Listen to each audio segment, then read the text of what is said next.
Professor Ken Ife, development economist and lead consultant at ECOWAS Commission, is here with me. Prof, good to see you. Happy Thank New you. Year. Thank you for having me. Yeah. So let's start on the note of what we saw really earlier, what played earlier on. Is it really a rice revolution? Or are we just, I think, should it really be considered as a rice revolution? I wouldn't call it revolution, but I will call it transformation. What's the difference? No, the transformation in the sense that this is a monumental achievement, because you need to understand the journey that we have traveled. Before this administration, and in fact, this current CBN, before they came in, what we've seen in agriculture was, if you ask anybody what's the problem with agriculture in Nigeria, they will say, oh, infrastructure, lack of feeder road, or power is not there. They will list everything. They say fertilizers are not, and then you see government importing fertilizers, one size fits all, and is distributed to state governments to give to people. And then you see some seeds are imported. That is what you have. You just have political farmers sharing out all the resources that are meant to hit the ground. Political farmers. Now I'm coming. The actual player who is important in this is the farmer. The farmer doesn't get a look in. The banks don't lend to the farming community because they say they're high risk. So, and then the perennial problems facing the industry still remain. You have low productivity, you have poor seeds, you have inadequate finance going in there. All the issues still remain unresolved. So what has happened is that we are honoring an agricultural system that is focusing on infrastructure and to some extent enabling environment, but not really dealing with the producers who should be private sector. So this regime now came and first of all, let's de-risk agriculture. They did that and had nicer. So banks now became interested because of the de-risking. Now let's make sure we create credit and target that credit. So CBN wasn't just creating it, but was concerned about the credit delivery to ensure that it was hitting the ground and was monitoring intensively, even though the lending happened to the commercial bank. So both of them were monitoring. Now they looked at, first of all, the intervention there was end-to-end, end-to-end intervention. So they were the handling, the clearing, funding, the clearing, the mechanization. The mechanization is very necessary because of the huge loss in agroecological footprint because of insecurity across the whole 6 geopolitical zones. Then they went for seed. And in fact, they standardized the templates, or what they call the economies of production for each crops. Now, the thing there is that this is where the technology has come in. You are consistently making sure that the quality of seed required to take care of low yield, low productivity, disease resistance, acceptability to domestic and international market, and in the right mix of fertilizer appropriate to the geography, the potential, all the chemicals, agrochemicals, are up to standard. Remember, 60% of all known agroeconomic chemicals are banned by Europe. So if you try to use them in your system, they won't allow that product to come into Europe. So we have all that, and then you have an arrangement where those farmers who were peasant and subsistence have now become commercial farmers because they were set in an outgrower scheme with their community cooperatives, and then you have aggregation schemes that are aggregating the produce. The whole thing is so commercial in outlook and fully integrated into the global and the national supply chain. So having got that system working, they now deliver the brought-in technology to ensure that the confidence will be, you have the confidence for the banks to lend. One is the biometric technology, which is AI. With the biometric technology and the satellite coordinates to give you the land. So now I know who it is. Now I can actually say this is where the land is, get all of them into the CBN portal. And then with the banks were comfortable because they know who they are dealing with. And they knowing also that in future there may be defaults, they brought in GSI, Global Standing Instruction. If default, no problem. When we come after you, we'll sweep your money across all banks. So he got it right. And what you are seeing yesterday was an orchestration of what has been invested in to get us to that stage. But it doesn't end there. They come to phase 2 to now bring production to focus on manufacturing systems, productivity and production. That is your 100 feet for 100, 100 for 100. And that is where you are building a new industrial structure that will take this forward. And phase 3, you've seen the announcement of the commodity boards and then getting that. And that is recreating what has been there before that was decimated in the 90s. So that you are now completely sorting out the chain, and Nigeria can confidently move into the next phase, which is to backwardly integrate, secure our economy, and then get into export in a very aggressive and competent and productive manner. Okay. You talked about political farmers earlier. Is it that political farmers have been eradicated? Because I understand what you mean. We saw that at least in the past, in terms of even there was a cartel around fertilizer and all of that. It was real racketeering.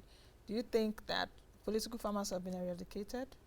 I'm not saying they've been eradicated, but I have to say you have not stopped the business of agriculture department. We have Ministry of Agriculture, federal, we have all the states. They are doing their own thing. What the CBN is doing with Antok program is to say, look, I don't want to fight political economy of the agriculture system. No, I want to focus on delivering this credit, which I'm bringing the banks into, to lend their money to the people that matter the most, to create a new production system that is modernized, and then make a dent, create a new base. That is what they're doing. And it's doing exactly the same in the manufacturing sector. Don't spend your time fighting existing structure that 80% of this manufacturing sector imports their raw materials. In the pharmaceutical, 100% are importing their raw material. So look, I'm going to set up a new base where if you want to come and take the money, minimum of up to 5 billion per person, per company, and then you have to give me minimum of 80% of our people are employed, not less than 50% of our raw material, which I have created the base for, is going to be value added. So, it's simple. Not fighting anybody's war. Fight, just go and do what you can do with your resources and under your control. What you don't want to do is to go and take money from the banking sector and put it at risk or divert it, and it becomes political football. You don't do that, because you are going to be messing about with depositors' money. So you want to create something that is sustainable, and then ensure that you drive the private sector into this chain to ensure that the 3 tiers are working together in a coordinated fashion. If we take a look at this Anchor Boras program, let's X-ray it for a while. It was launched in 2015. President Buhari launched it. 2015 till now is like 7 years, or so close to 7 years of this program. You would see that the Central Bank of Nigeria is not only even dealing with rice. It has moved to other commodities, including poultry, wheat, yes, cassava, and all of that. Would you say that this program, the ABP, which is the Anchor Boras program, that it has really achieved its objectives? I think I would say with every degree of certainty that it has. The fundamental objective is to restructure and reposition the production system to be fit for the purpose. It has achieved that. But let me tell you this. There is no one product that you can build the base that cannot replace oil. I looked at Thailand. Thailand was doing over 20 million metric tons. At the current market rate, that's over $30 billion. That's higher than the oil. Brazil has a sugar program, even soya beans, to do over $35 billion in soya beans. This is our rice. Over the next 5 years, if we continue, that could give more than $20–30 billion, more than what they are getting from oil. And the same can happen on any value chain. So the fact is that the foundation has been laid. The whole chain has been set up and linked. And all you are now doing is that we need to expand this to more states. Yeah. We need to work out how to get state governments to be involved without disrupting the entire flow. We need to work out how bigger boys can work with smaller units, as you have seen, the likes of MAN and this REFAN, so that we have proper integration. So these are the things we have to work out, and how more credit can flow into the system, and how more technologies, agri-tech and all of that can come in. But the foundation is rock solid, and we will fly. That I will tell you, we will fly. Because even the currency thing too has made it even more possible. The e-Naira, the FAF program, all of them have made things so easy that we are now stronger looking forward to do business in Africa. Okay. And not to send raw materials to African countries. We're not going to do that. Prof, I think the simple question and the most ambiguous question right now to ask is, Nigeria is the largest producer of rice right now in Africa. According to the Food and Agriculture Organization, I think in 2020 we produced about over 8 million metric tons of rice. About 9.5 now. Yes, I guess we'll do better now. Where I'm actually going to is that we still import rice, because with that production of being the largest producer in Africa, we produce about 55% of our consumption. The average person watching right now, so Nancy or Prof is saying we have done well, we're transforming, but the price of this local rice is still expensive. A 50 kg bag of rice is very expensive. But it will come down. It's not affordable. But it will come down, because what you have seen yesterday is CBN's own portion of the rice, which is what people, the repayment of the loan. When you look at the economies of production for the rice, you will see that farmers can make anything between 900,000 to 1.5 million, depending on the yield. But what they are repaying may be 200,000, 250, 300,000. So anybody who is not paying their money has not actually put that money into farming. Those who have actually put it into farming will make huge profit. If they have losses like occasioned by bad weather and flood, there is insurance, 2%, that will refund them the money. So I'm not worried about the level of repayment, because they will pay back their money, because the GSI will kick in.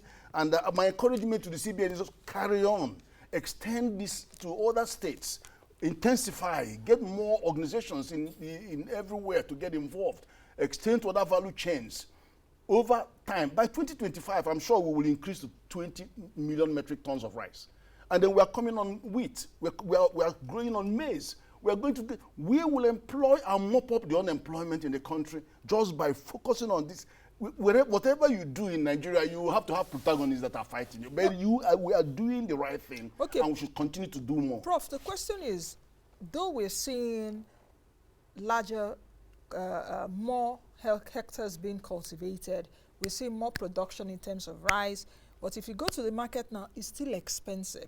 Why do you think it is so? Okay. You've said it will. When this is released, when this will be released, you will see the prices will come down, because they'll be released for processing. No, it will be released right now. What has been causing the increase that we've been seeing in the last few years? Well, I'm glad you say that. With this ECOWAS program has still been on. What has been causing it really? Many things. Now, our import bill on rice, official import bill, has dropped from just over $1 billion to less than $20 million, as you've seen. But smuggling of rice is still continuing. I've seen literature that says that 2 million, I've seen some figures that is still being smuggled through the borders. And we saw what happened. That 1 year, we closed the borders. We saw what happened. But what I'm saying is that as soon as this particular yield, because there are some other areas in the country that are going to do their pyramid, but as we are beginning to release these to be milled by millers, they will be hitting the market. And then that price will come down, definitely. I mean, I wouldn't say by what percentage. There are other things. So those who are importing the products are using dollars to import them. And then you know what happens. They won't get the dollar from central bank, but they will go to the black market. So they get it at a very high rate, and when they import, we don't have price control. There will be an inflation pass-through straight into the market. So you see those prices, coming up. There are also hoarding. If you remember, sometime last year, when we were still waiting for the borders to be opened, they had to go and force some warehouses to open their warehouse because they were hoarding. And this is just manipulation. So you're talking of middlemen. So does the argument of middlemen hold water? Does the argument of middlemen that these people take it off from the farmers at the point of production and hoard it, or keep it in their warehouses and later bring it up at exorbitant prices. That's why we're seeing the price of rice and price of other commodities also rise, which is also affecting the food inflation basket, because food inflation is high. Transportation costs are also very high. Remember, the cost of transporting 1 metric ton of rice, or any grain for that matter, from Katsina to Port Harcourt or Lagos is about 75 to 100,000 naira per metric ton. So it will go now, that is when it was taking just 1 day. But now, with the bad roads, insecurity, it could take 2 to 3 days. That doubles the cost of that transportation component. And so you have to add that to the price. But what I'm also pointing out is that the CBN is only concerned about that proportion of the produce that liquidates their loan. So if the farmer got if the farmer in 1 hectare got 6 tons, metric tons, he doesn't need more than 2 metric tons to repay his loan. So the aggregator picks 2 metric tons, which is what you saw yesterday. The other 4 metric tons belongs to the farmer. The farmer may choose to sell to whoever he wants. So he may sell to the people who are going to hoard or whatever. So you can't control that. So there's no way we can control that. So with what we saw yesterday, that is the CBN will take off, definitely. Those paddies are taken to the processors, to the rice millers they'll be quickly. distributed to their selected processors to mill, and then you head their way to the market. Either they mill for CBN to release, or they will mill and sell to the, that's down the street. And that would immediately release the pressure on the price for rice. Prof, if we take a look at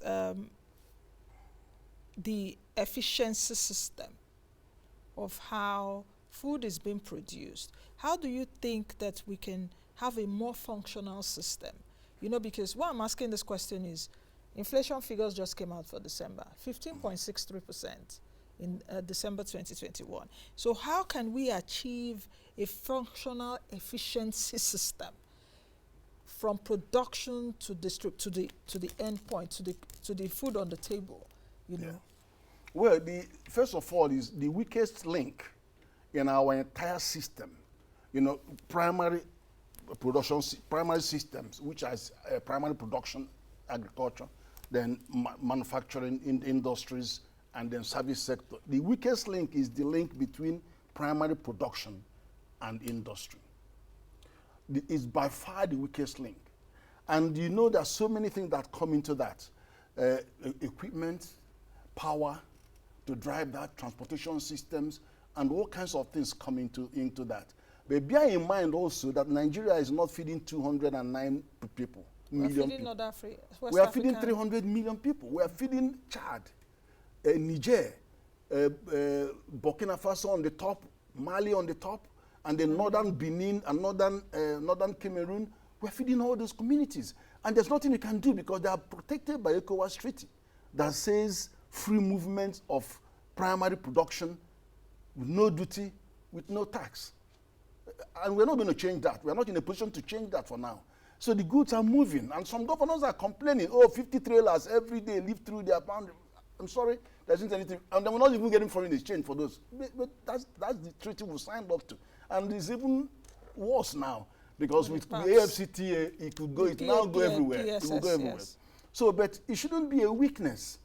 Because the relationship is also symbiotic. There's sometimes we need onions. We need ginger. We have flow. Sometimes we're out of season and they are still in season, so they cancel out.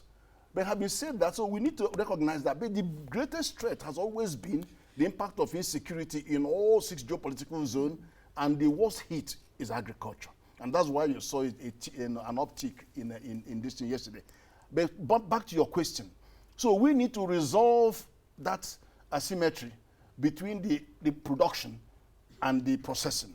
And then as you go forward to the organization and marketing and export market.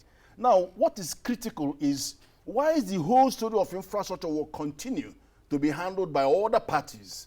Like the agriculture is doing their own, you have Ministry of Power doing their own water. We have over 400 dams. How many of them are being used for agriculture? But when they were ready to use them for dry season agriculture, CBN came in, take the money and do dry season agriculture. So we are doing 2 season agriculture. And now you can see that some of them are now using their dam. So that's good. So we've got that, or we've organized the production. Now, because you've got quality in the production, we need to invest in quality infrastructure, because quality infrastructure begins from the production side, both from your land, from the carrying pest-free area and all the seed and everything, then it comes into the processing and manufacture, because that is the area where you bring other quality systems before you come to sanitary and phytosanitary and packaging and all of that, headed out to export. So the whole of that quality infrastructure must be established, and every inch of the way we have to establish that we are compliant and that all the products we are making meet conformity assessment requirements around SPS, NTB, and TPT. But of course, investment drives all of this. Yeah. Without investment, nothing happens. Yes, I was also coming to and that. this investment has to go to the private sector that produces the food. That's actually what I so wanted you see where to ask. that is where the nexus where CBN became important.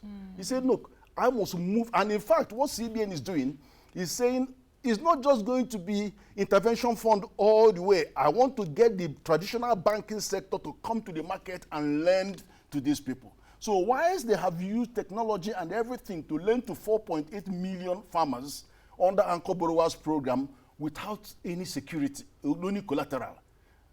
But we have 42 million MSMEs. So all of those remaining 38 million will have to go to the market to borrow money. So CBN is not relying only on intervention, but also going to the banks, pushing them to the market, using all kinds of loan to deposit ratio and all of that. Come and use your CRR and all that and go push them to the market. So people will eventually come to the market.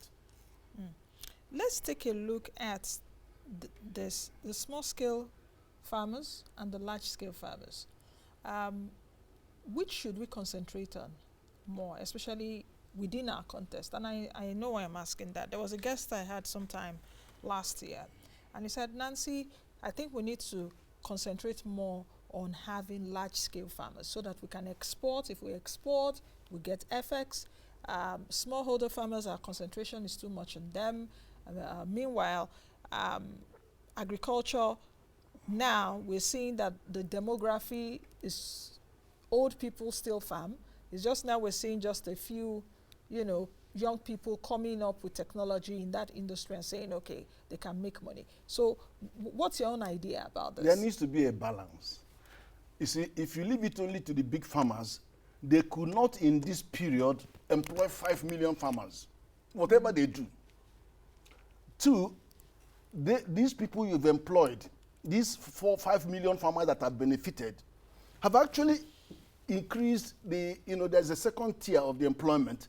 About over 12 million people are actually effectively engaged, because remember, household number, at least 3 times that number. So you are reaching out to more people. And 60% of our people, our traditional economy is agriculture. So 60% of our labor force is in agriculture. So you must have them in the fray, so that whatever diffusion of capital, it goes in there, employs far more people. If 60 million people employ 1 person each, that's 120 million. But you can't have that with the big sector.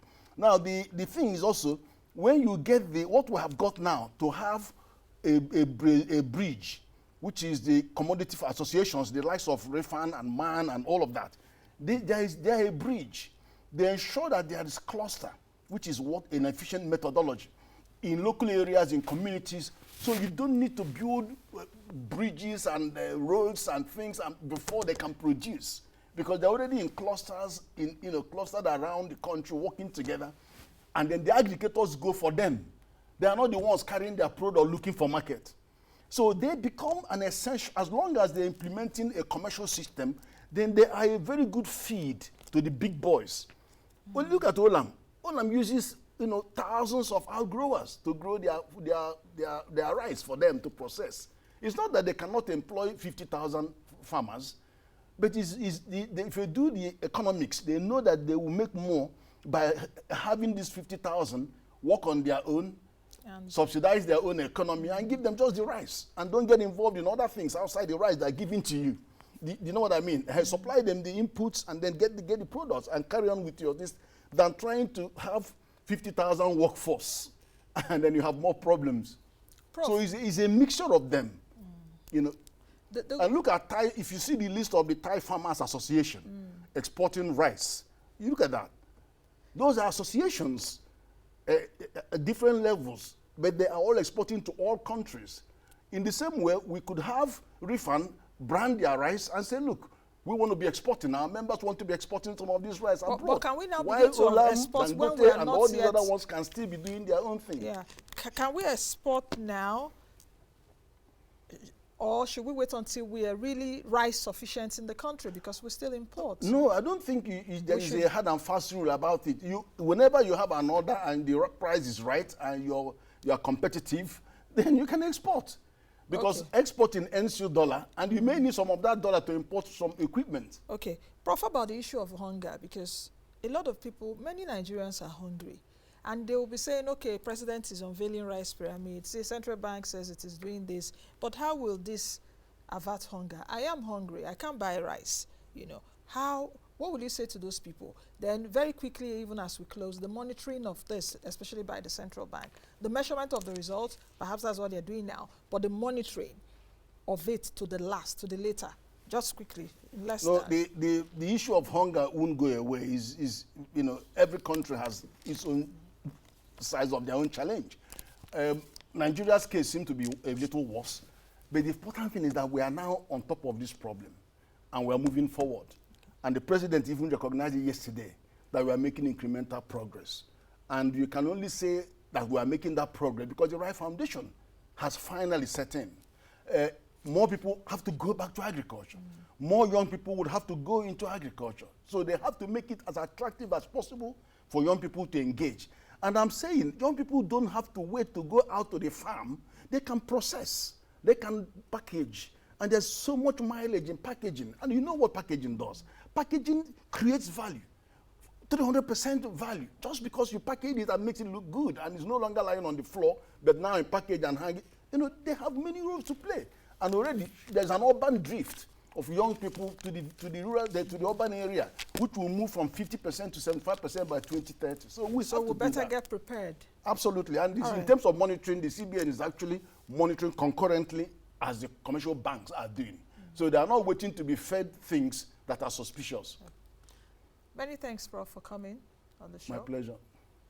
I've been speaking with Professor Ken Ife, who is the lead consultant at ECOWAS Commission, as well as a development economist. That's the much we can take on today's edition of the program. Thank you all for joining us. And from me also, we'll be watching Nigeria later, Nigeria and Guinea-Bissau, so we wish them luck. Though our guys have qualified, at least that is one positive thing, really, that everyone in the country is talking about and everyone is happy about. So be the best you can be the change that you want to see. I'll see you all again tomorrow, God willing. I am Nancy Naji. Bye now.